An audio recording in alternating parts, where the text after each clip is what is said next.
हमारे बंधु जो कि डिफेंस सर्विसेज के लिए तैयारी कर रहे हैं या फिर किसी दूसरी नौकरी की वो तैयारी कर रहे हैं जिसमें उन्हें दौड़ लगानी होती है, या फिर हमारे वो बंधु जो कि किसी भी स्पोर्ट में हैं, तो आपको इन दोनों ही स्तर पर अगर बेहतर करना है तो जो सबसे अधिक आवश्यकता आपको किसी चीज़ की है वो है आपका स्टेमिना बेहतर होना चाहिए। आपका स्टेमिना बेहतर है तो आप दौड़ भी अच्छे से लगा पाएंगे और आप किसी भी स्पोर्ट में हैं उसमें भी आप बेहतर कर पाएंगे। स्टेमिना को बढ़ाने के लिए आप जो व्यायाम करते हैं, जो अभ्यास करते हैं, वो बिल्कुल ठीक है, अनिवार्य है, लेकिन इसमें योग आपके लिए बहुत ही ज़्यादा सहायक हो सकता है। अगर आप योग के कुछ अभ्यास जो हम आज आपको बताएंगे अपने रूटीन में जोड़ लेते हैं तो आपके जो रिजल्ट हैं वो कई गुना बढ़ जाएंगे और आप बहुत अच्छा अनुभव करेंगे। आगे बढ़ने से पहले एक आग्रह ये रहेगा कि इस मार्गदर्शन को अपने उन बंधुओं के साथ साझा अवश्य करें जो आपके साथ अभ्यास करते हैं या फिर इस दिशा में प्रयास कर रहे हैं। अब आगे बढ़ते हैं और हम समझते हैं कि ये सारी चीजें कैसे कार्य करती हैं और आपको क्या क्या करना है। यहाँ पर सबसे पहली जो बात है वो मैं कहूँगा कि आपको ध्यान रखना है कि दौड़ लगाते हुए आपको नासिका से सांस लेनी है। इसका प्रभाव क्या होता है, आपकी नासिका के अंदर नाइट्रिक ऑक्साइड नाम की एक गैस रिलीज होती है जो कि वेसोडाइलेटर की तरह कार्य करती है, यानी कि ये आपकी रक्त वाहिकाओं को फैलाने का काम करती है। रक्त वाहिकाएं जब फैलती हैं तो उनमें रक्त का संचार ठीक तरीके से हो पाता है। लंग्स में रक्त का संचार जब ठीक तरीके से होता है तो उससे ज्यादा प्राण वायु आपके शरीर में जाती है और आपके शरीर में एटीपी के रूप में जो ऊर्जा का निर्माण होता है वो तभी हो पाता है जब आपके शरीर में पर्याप्त मात्रा में ऑक्सीजन होती है।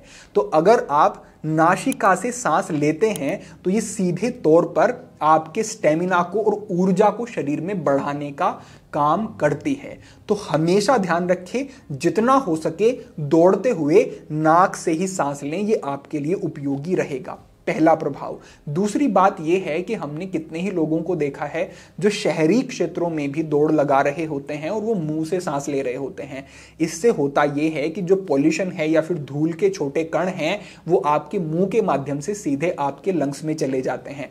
लंग्स में डर्ट जाती है तो वो लंग्स की जो क्षमता है उसको कहीं ना कहीं कम करने का काम करती है। जब आप नासिका से सांस लेते हैं तो नासिका में जो छोटे छोटे रूम होते हैं, बाल होते हैं और जो म्यूकस होता है वो उस गंदगी को वहीं पर नासिका के क्षेत्र में ही रोक लेता है और कफ के माध्यम से वो गंदगी बाहर आ जाती है। लेकिन अगर आप मुंह से सांस ले रहे होते हैं तो वो सारी जो है आपके लंग्स में जाती है, जो कि बिल्कुल ठीक नहीं है। तो इस तरीके का प्रभाव भी होता है। तो आपको नासिका से सांस लेनी है। दूसरे स्थान पर आप समझें कि आपको गहरी सांस लेनी है। आप कहेंगे कि जी हम जब दौड़ लगाते हैं, हम थकते हैं तो हम सांस तो तेज लेते हैं।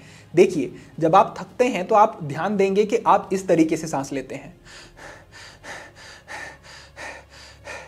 इस तरीके से जो आप सांस लेते हैं, सांस तेज तो आप लेते हैं लेकिन ये सांस गहरी नहीं होती है। और अगर सांस गहरी नहीं होगी तो आप उस स्थिति में अपने लंग्स का पूरा प्रयोग नहीं कर रहे होते हैं और जो लंग्स की लोअर लोब है वहां तक ठीक तरीके से प्राणवायु नहीं जाती है और जिससे लंग्स की क्षमता जो है वो धीरे धीरे कम होनी शुरू हो जाती है। यहां पर ऐसे ही आप समझिए, जो कहते हैं कि यूज इट और लूज इट। तो आप अगर लंग्स का प्रयोग नहीं करेंगे तो लंग्स की क्षमता को आप निश्चित रूप से खो देंगे।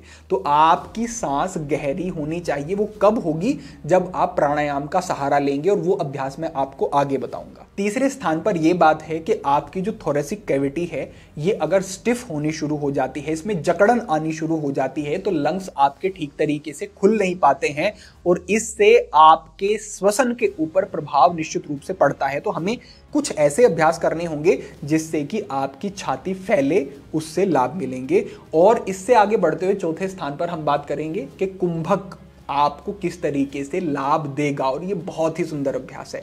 तो बस इतना ही मुझे आपको पहले बताना था, जो कि आवश्यक भी था। इन चीज़ों का आपको ध्यान रखना है और इन स्तर पर अब हम आगे समझने वाले हैं कि हमें कैसे कैसे अभ्यास करने हैं। यहाँ पर हमारा जो पहला अभ्यास है ये है खंड प्राणायाम का अभ्यास। ये खंड प्राणायाम आपकी सांस को गहरा भी ले जाएगा और जो ब्लॉकेजेस कई बार आ जाती हैं उनको भी खोलने का काम करेगा। इसे आप बिल्कुल ऐसे समझें जिस तरीके से नाली में अगर गंदगी रुकी हुई है तो बाल्टी भर के आप पानी लेंगे और तेज गति से वहां पर डालेंगे जिससे कि जो रुकावट है वो खुल जाए। इसी तरीके से यहां पर एक स्ट्रोक की तरह हम अभ्यास करते हैं। इससे आपके लंग्स बहुत जल्दी अपनी क्षमता को बढ़ाना शुरू कर देते हैं और स्टेमिना को बढ़ाने के लिए ये सर्वोत्तम अभ्यास है। किस तरीके से करना है ये समझें। सबसे पहली बात, आपको इस तरीके से जैसे हम बैठे हैं, अर्ध सिद्धासन का अभ्यास है, ऐसे बैठ जाएं, पद्मासन में बैठ जाएं, वज्रासन में बैठ जाएं। बस ध्यान रखें कि कमर आपकी सीधी होनी चाहिए। उसके बाद आपको ध्यान रखना है कि कंधे आपके थोड़े भी आगे की तरफ नहीं होने चाहिए। कंधों को इस तरीके से आप पीछे रखेंगे, आप सम्मुख देखेंगे और गर्दन को थोड़ा सा ऊपर उठा करके रखेंगे। उसके बाद आपको जो सांस अंदर लेनी है वो 2 खंड में लेनी है। लेनी एक बार ही है, लेकिन बीच में हल्का सा आपको स्टॉप देना है और उसके बाद फिर से आप सांस को अंदर लेते हैं। एक बार देख लें किस तरीके से। तो ऐसे स्थिति में आप आ जाएंगे और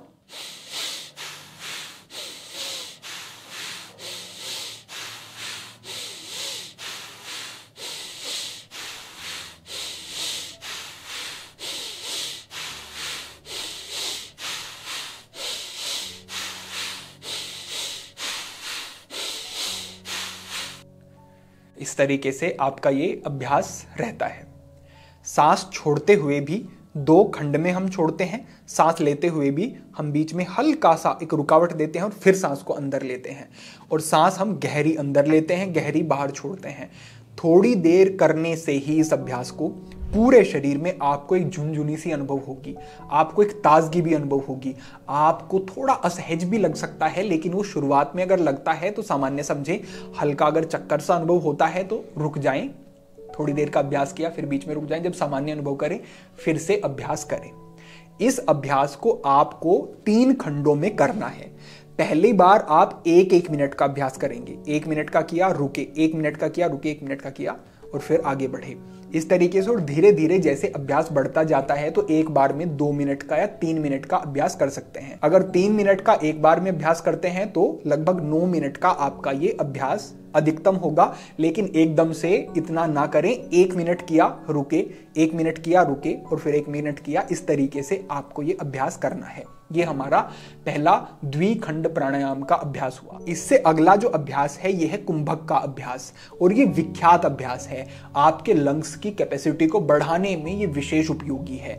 आप कुंभक करते हैं, सांस को अंदर भर के रोकते हैं तो जो प्राण वायु का संचार है और जो आदान प्रदान है लंग्स में वो भी बेहतर तरीके से हो पाता है और आपके शरीर में एक मजबूती भी आती है।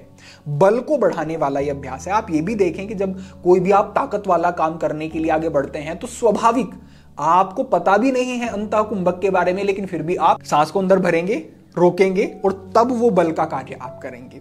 तो ये जो कुंभक है ना, ये स्वाभाविक शरीर में बल को बढ़ाने के लिए आप प्रयोग करते ही हैं। बस इसको आप जब सजगता पूर्वक प्रयोग करेंगे तो ये लंग्स की क्षमता को बढ़ाने में और शरीर में बल का वर्धन करने में और विचारों को रोकने में बहुत अच्छा काम करेगा।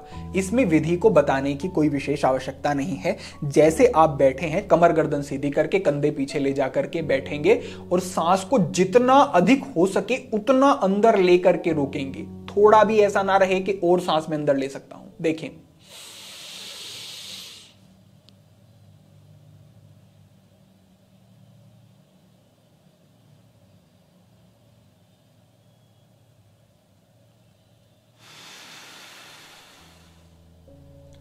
यूं तो हमें अभ्यास जो है उसमें बहुत लंबाई से होल्ड कर सकते हैं, लेकिन उसमें वीडियो की लंबाई अतिरिक्त बढ़ेगी। तो मैंने खाली आपको बताया कि आपको ऐसे सांस को अंदर भरना है और रोक करके रखना है। अंतः कुंभक का अभ्यास ये दूसरा अभ्यास है, विशेष उपयोगी ये दोनों अभ्यास रहेंगे।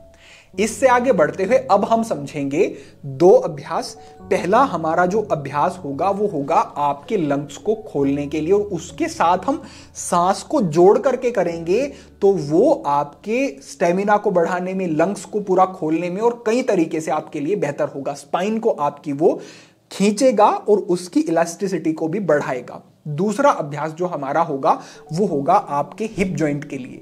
हिप जॉइंट अगर आपका अच्छे से फ्लेक्सिबल रहता है तो आपको दौड़ में और ज्यादा उससे सहायता मिलेगी। अब इन 2 अभ्यासों को ध्यान से आप समझ लें। तो यहां पर जो हमारे दो अभ्यास यहां पर जो रहेंगे और ये एक फ्लो में रहेंगे। ये अभ्यास आपके लंग्स को पूरा खोलने में और छाती के क्षेत्र में जो जकड़न है उसको बड़ी ही आसानी से समाप्त कर देंगे।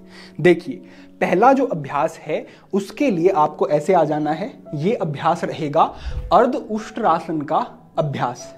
इसमें यहां पर आपको लोअर बैक पे दोनों हाथों से सपोर्ट देनी है। एल्बो आपकी बाहर की तरफ नहीं होनी चाहिए, इनको आप अंदर की तरफ इस तरीके से रखेंगे। फिर आपको सांस को पूरा अंदर भरना है, क्योंकि सांस को अंदर भर के जब आप पीछे जाएंगे तो ज्यादा खिंचाव आपको अनुभव होगा, और सांस को अंदर भर के जब थोड़ा सा रोकेंगे तो उससे एक सपोर्ट भी मिलेगी और आसानी से अभ्यास हो जाएगा। तो इस तरीके की स्थिति में आए और सांस को अंदर भरा, फिर सांस को छोड़ते हुए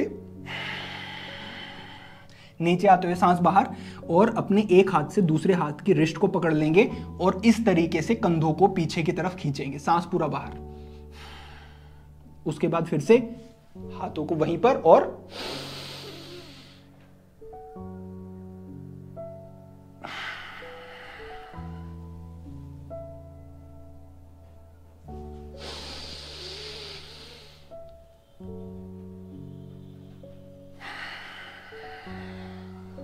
बहुत तेज अभ्यास नहीं करेंगे, धीरे धीरे करेंगे, और जैसे नीचे आकर के थोड़ा सा रुकेंगे और थोड़ा सा पीछे जाकर के रुकेंगे।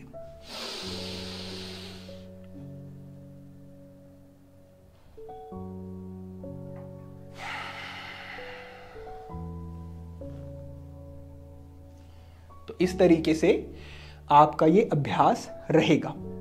इस अभ्यास को आपको 10 बार कर लें, आप 15 बार कर लें, 20 बार कर लें, कोई समस्या नहीं। थोड़ा थोड़ा सा होल्ड करते हुए और पूरे एक स्ट्रेच के साथ पीछे भी पूरा जाएंगे, कंधों को पीछे खींच के रखेंगे, और नीचे आते हुए भी जो हमने कहा कि कंधे आपके पूरे पीछे खींचे रहने चाहिए। बस ये 2 अभ्यास करें, ये ही पूरी जकड़न को आपकी समाप्त कर देंगे और आपको अच्छे लाभ मिलेंगे। इससे आगे बढ़ते हुए जो अभ्यास है वो है राज कपोतासन का अभ्यास। इसके लिए आपको अपने पैर को इस तरीके से आगे लाना है और यहां पर रख लेना है। पीछे वाले पैर को बिल्कुल सीधा आप रखें, हाथों को अपने आगे वाले पैर की बगल में ऐसे आप रखेंगे और इस स्थिति में आप रुकेंगे। शुरुआती समय में आपको थोड़ा सा खिंचाव लग सकता है, थोड़ी सी असुविधा हो सकती है, उसके लिए आप अपने हाथों का सहारा लेकर के थोड़ा सा ऊपर, यहाँ से थोड़ा सा ऊपर इस तरीके से रहते हैं, ठीक है। फिर इस अभ्यास में स्वाभाविक ही, क्योंकि आपके शरीर का भार आपको नीचे की तरफ लेकर के जाएगा, तो आपका हिप जॉइंट थोड़ा फ्लेक्सिबल होना शुरू हो जाएगा धीरे धीरे, और आप पूरा इस तरीके से नीचे की तरफ आराम से जा सकेंगे। एक पैर से कर लेंगे लगभग 1 मिनट तक, 1.5 मिनट तक, 2 मिनट तक इस स्थिति में रुकेंगे, और फिर से पैर बदल करके आप ये अभ्यास दूसरे पैर से भी दोहरा लेंगे। इस तरीके से आपको ये अभ्यास दोनों तरफ से कर लेना है। बस इतना ही अभ्यास मैं आपको सुझाऊंगा। विशेष इसमें हमारे जो है वो हमने जो द्विखंड प्राणायाम और कुंभक का अभ्यास बताया वो रहेगा, और साथ में इन अभ्यासों को आप जोड़ लें, ये भी विशेष उपयोगी आपके लिए रहेंगे। इतना अगर आप करते हैं तो ये बड़े ही अच्छे परिणाम आपको देने वाले अभ्यास रहेंगे, और कुछ ही समय में आप अपने स्टेमिना में, ऊर्जा के स्तर में बढ़ोतरी पाएंगे। तो आज के लिए आपके आग्रह के अनुसार यही मार्गदर्शन था। भविष्य में अन्य महत्वपूर्ण विषयों पर भी मार्गदर्शन होता रहेगा। सभी के लिए प्रार्थना, सभी के लिए मंगल कामना। आज के लिए इतना ही। ओम नमः शिवाय।